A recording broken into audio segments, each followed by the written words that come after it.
Speech off. Hi guys, welcome back to my channel. So, I'm here to do my May wrap-up. I participated in a couple of things. Middle grade May and the Southern Charm Readathon. So yeah. I'll just kind of go through what I've read and in the order I read it. So I started off with Jesse's Gold Medal, Babysitter's Club book number 55. I gave it 3 stars. I actually thought this book was going to be musical because Jessie is a ballet dancer, but no, it turned out she was into synchronized swimming for a bit there. So yeah, it was fine. She did it. She didn't love it. The other side story was that the kids they were babysitting for, they gave them the kids Olympics, and Christy's little brother wasn't good at anything. So yeah, there's that. Then I DNF'd one book, The Best Life Book Club by Sheila Roberts. I heard about this one from Chloe from Always Booked. It's about a single mother who moves with her daughter to like a kind of a small town. She gets divorced. Her husband cheats on her with her best friend, and so she moves and takes her kid, and I don't know. I just did not connect with anyone.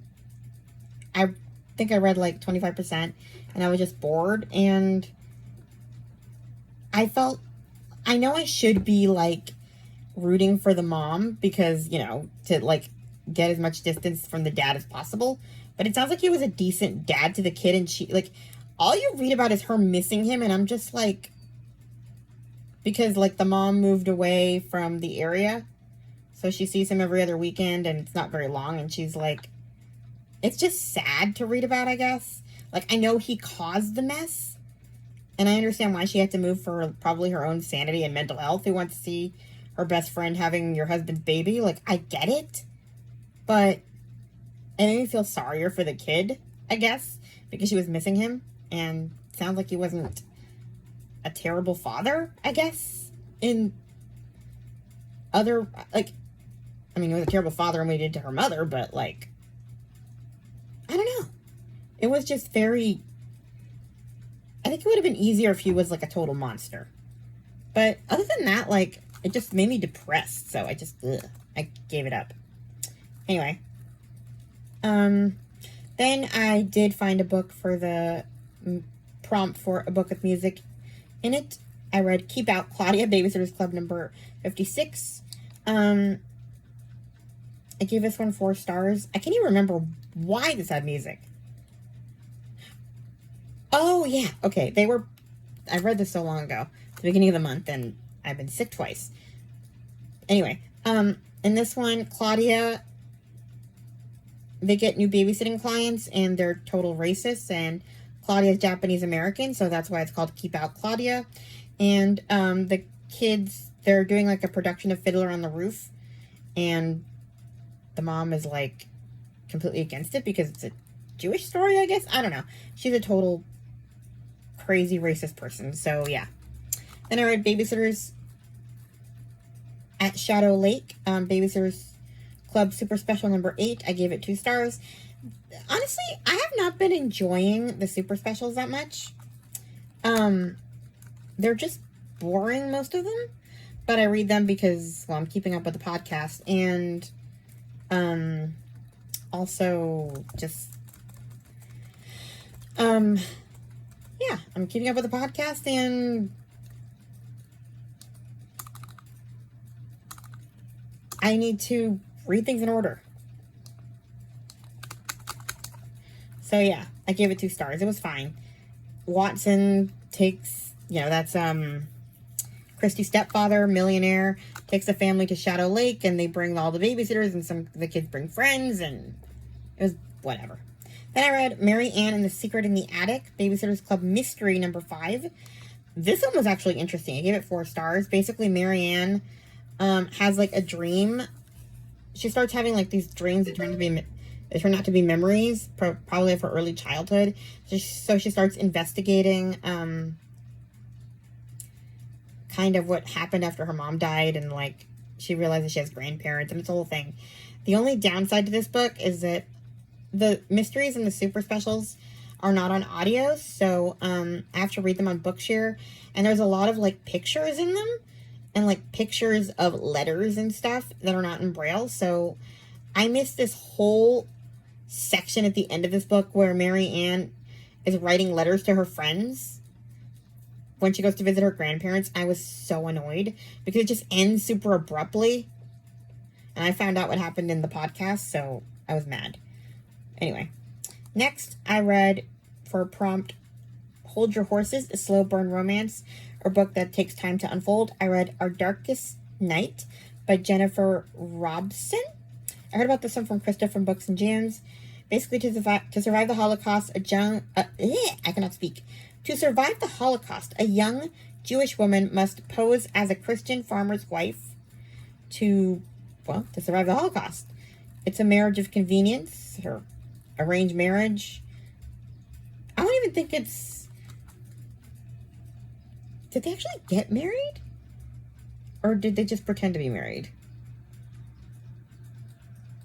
I can't remember. Whatever the case, they're a married couple for the duration of the war, and it's kind of a slow them falling in love with her and her husband and found family. It's like, she falls in love with his family. He's the oldest, and he takes care of his siblings, and yeah.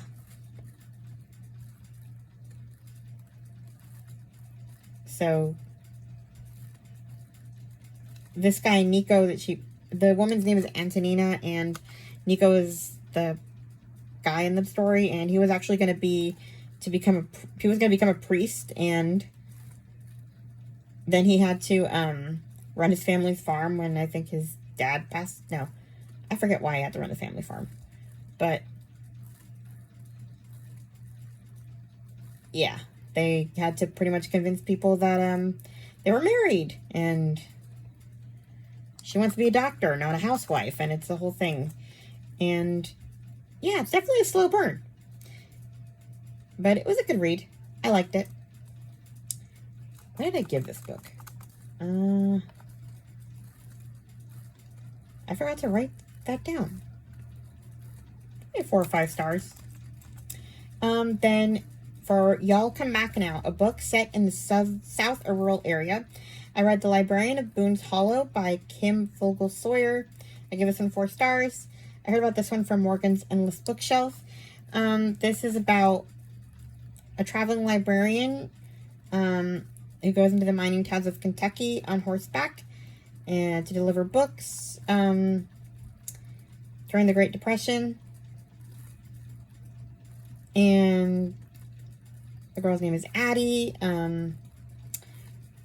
Her adoptive father loses his job, and she's forced to leave school, and that's how she gets that job.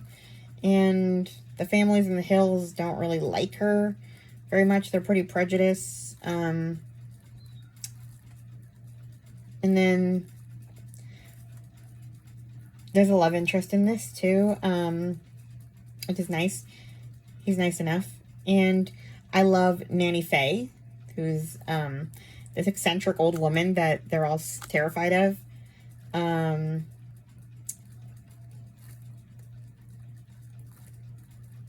So yeah, and then there's this other librarian who is awful.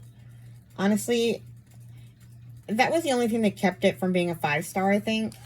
I disliked her so intensely that by the time that I found out why she was being the way she was, it was too far in for me to, like, I guess, like, I felt bad for the situation she was in, but I wouldn't have if it were me, I couldn't, like, be her friend. I'd help her, and then, like, have her stay as far away from me as possible after what she did. Like, it was too much for me. to, like, support it, I guess, if that makes sense. Then for the prompt, well, I declare a mystery, thriller, or book with twists. Famous Last Words by Gillian McAllister. I give this one 5 stars. I heard about this one, honestly, from a lot of people, but first from Jen from Bookish Blonde. This one was, I gave it 5 stars, but I didn't like it that much. It was more of a rage read, but it had so many twists that I was invested until the end. So basically, new mother Camilla, she just had a baby and she's about to drop off her kid at daycare when she wakes up in the morning. Her husband Luke is gone, and in his place is a cryptic note. Then she hears breaking news: a hostage situation is developing in London. The police tell her Luke is involved, but he isn't a hostage. Her husband is the gunman. And so there's a lot of twists in this. But it was very difficult to read because it's all very, like, it's really hard to root for her. For a long time, she's just insufferable because, like,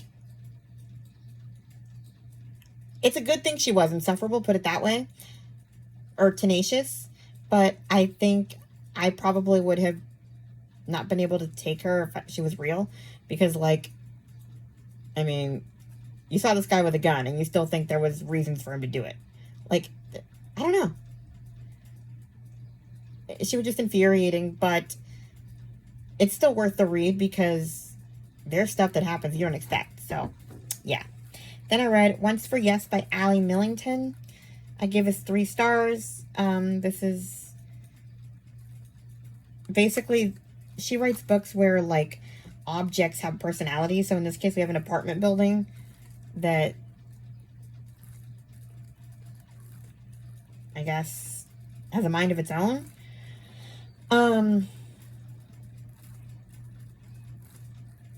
So the building is sold and slated for demolition, and our protagonist is this girl named Prue, who is 11 years old. She doesn't want to leave her family's apartment. And it was the last place she lived with her sister Lena before stuff happens. So she launches a plan to save the home, and the apartment building complies with flickering lights, jamming elevators, triggering fire alarms, and they kind of the building brings these residents together. It was okay. I liked it toward the end, but it took a while to get into, so I just gave it 3 stars. It was fine. I preferred Olivetti with the typewriter that types back to you. Then we have Look Who It Is, a book with more than one POV. The Book of Lost Children by Jenny O'Brien. I heard about this one from Chloe as well. I gave it 4 stars. A wartime nurse risks everything to protect mothers and babies in Nazi-occupied Guernsey. And then there's a present-day timeline where there's a family truth revealed. This was not as compelling as I thought it would be. Her home is basically, like, her town, I guess, is burned to the ground. This midwife, no, is she even a midwife? Nurse, Evelyn Nightingale. Funny. Florence Nightingale.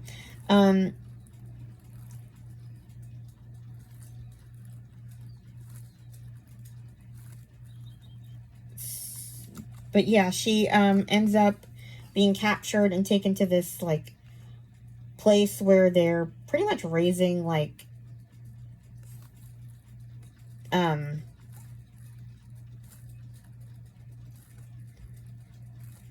I guess, Nazis? Like, children to be, like,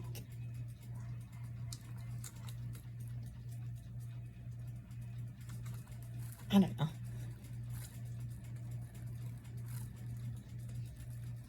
like, Nazified, and so she saves them. And it's just, I don't know, I think my main problem with this one is that we didn't see much of the kids. So, like, we saw her working and stuff like that in the hospital or whatever. But we didn't, like, really get to know or get attached to the kids, because really the rescue is toward the end of the book when she saves these 3 kids. But we don't really see them except, like, when they're born. It was a weird book. Anyway, then I read As Old as Time by Liz Braswell, 4 stars. What if Belle's mother, it's a Twisted Tale book. What if Belle's mother was the one who cursed the beast? And her mother, like, she loses memories of her mother. It was an interesting read. And Belle and the Beast, I have to unravel the mystery of their families, and it was fine. It was an okay read. Then prompt number 7, Country Roads Take Me Home, a book in a series or reread. Honestly, I read a lot of series, but I just counted Fallen Kate Burkholder number 13 by Linda Castillo, 4 stars. Then I read Blood Moon, Kate Burkholder, 13.5. I gave it 2 stars. That one was so dumb. It's a novella. It's in between book 13 and 14. They're afraid of an animal, and people think it's a mythical creature, which obviously it's not. Then I read a really dumb book. I watched the show Sister Wives, and I found out there was, like, a sort of a little spoof book about them. It's the untold story of the Brown family sisters at sea. It's really hard to explain it unless you watch the show. So I'm just not going to,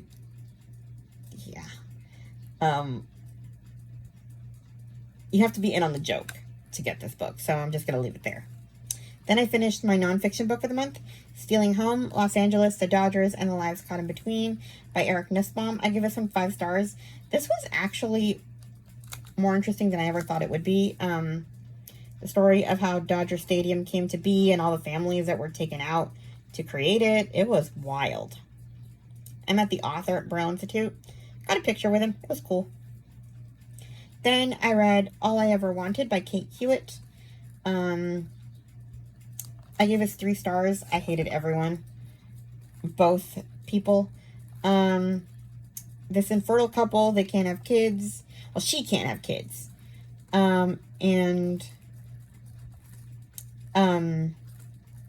wants a kid. And so they decided to do a surrogacy, and they can't use her eggs. So it would be his sperm and someone else's eggs. And the surrogate is this girl named Danny. She's trying to raise her sister and pay for surgery for her, and that's why she needs the money. So she agrees to do surrogacy, and she agrees to do it with her own eggs because it's less expensive, and then you can guess where it goes. And honestly, both sides are just awful, and I don't even like the end. It was just bad. So I gave it 3 stars because it was compelling enough to read, but I hated it. Then I read The Favorite Child by Emma Robinson. I give it some 4 stars. This one was great. It's about this woman who has twins. Molly is the girl twin, and I forget what the boy twin's name. But the boy twins the boy twin has, like, autism. Ben and Molly. And so Ben kind of got all her attention, and Molly sort of got dumped to the side, and then she runs away, and it's kind of teaching that, I mean, you can, like, put so much into your disabled kid that you neglect the other one. Sounds about right. I was the spoiled one. My brother was the neglected one. But the other interesting thing about this book was that at the beginning of the book, the parents were separated, and each one had a twin. So she had Ben, and the dad had Molly, because, like, and each one was like, you don't love the other one. It was a whole thing. It was an interesting read. I liked it. I always loved Emma Robinson. Then, Happier Than a Pig in Mud, a book that brings you joy or makes you laugh. I didn't know what I was going to use for this. I was going to use Finley Donovan, and then I never got to it. And I ended up using Anne of Windy Poplars. It's for the Chantal Reads All Day's Year with Maud challenge. I mean, it was really funny. It was more funny than I remembered it being. So, yeah, Anne Shirley is always a good laugh. Then I read Ramona the Brave by Beverly Cleary. I gave it 4 stars. I talked about it in a review. Now we're back to Babysitter's Club. Dawn Saves the Planet, Babysitter's Club number 57, 3 stars. Dawn becomes an ecomaniac. And is getting all the people involved in saving the planet, and she becomes annoying and the recycling police. Then we have Stacy's Choice, Babysitter's Club 58, 3 stars as well. It was fine.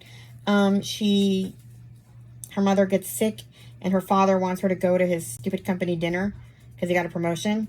And her father is a monster. Like, she's trying to be a good person and do the right thing, and he's like, but why don't you pay attention to me? He's such a... I can't stand him. I don't know if you agree. Ravenclaw reads. I forget your actual name. I'm blanking out. Anyway. Then we have So This Is Love by Elizabeth Kim. I give this one 5 stars. It's a Cinderella twisted tale. What if Cinderella never tried on the glass slipper? Unable to prove that she's a missing princess and unable to bear life under Lady Tremaine any longer, Cinderella attempts a fresh start, looking for work at the palace as a seamstress. But when the Grand Duke appoints her to serve as the king's visiting under the king's visiting sister, Cinderella becomes a witness to a grand conspiracy to take the king and the prince out of power, as well as a long-standing prejudice against fairies, including Cinderella's own fairy godmother. That was interesting. I never thought I would like Cinderella that much, but I did. Then I finished reading Outlander by Diana Gabaldon. I gave it 5 stars. It was a reread. The Outlander books are being re-released with a new narrator. In preparation for book 10, they decided to make all new ones so we'd have a matching set. And I'm rereading them that way as they come out. So Dragonfly and Amber should be coming out at the end of June, so it'll probably be my July read. So, yeah. Then Bless Your Heart, a book that tugs on your heartstrings. Laurel's Dream by Pepper Basham. This takes place in the Blue Ridge Mountains. Laurel McAdams is attempting to make her dreams come true. Her dream of going to college. And she's trying to avoid getting married. And, yeah. Then we have the love interest. A British guy named Jonathan Taylor. He joins his uncle's missionary endeavors as a teacher in the schoolhouse where she lives, and yeah, he's not very well received. And yeah, it was a good read. I kind of enjoyed how they came together, and there was some family issues I did not expect in this book. So yeah, I'm interested in the rest of the series. And for the free space, I just put in The Nightingale by Kristen Hanna. 5 stars. I read it for Lindsay's little library and Sarah's nightstand. They had like a group read for it for this month. In fact, I should be on the chat right now, but I'm making videos because they're going to kind of do like a book talk of it today. It's probably happening right now, but oh well. Then Home is Where the Heart Is, a book set in a small town or that has strong family ties. This is my last book, The Little Provence Bookshop by Gillian Harvey. 5 stars. I loved this book. It was another Chloe book. It's got a little bit of superstition, I guess. Kind of magical realism. Everyone's story has some magic. You just have to turn the page to find it. As the sun rises over the little Provence village where a single mother has escaped with her little girl, she breathes deeply. This is a new beginning. Here she can forget the lies her family told her. Here she can start her story again.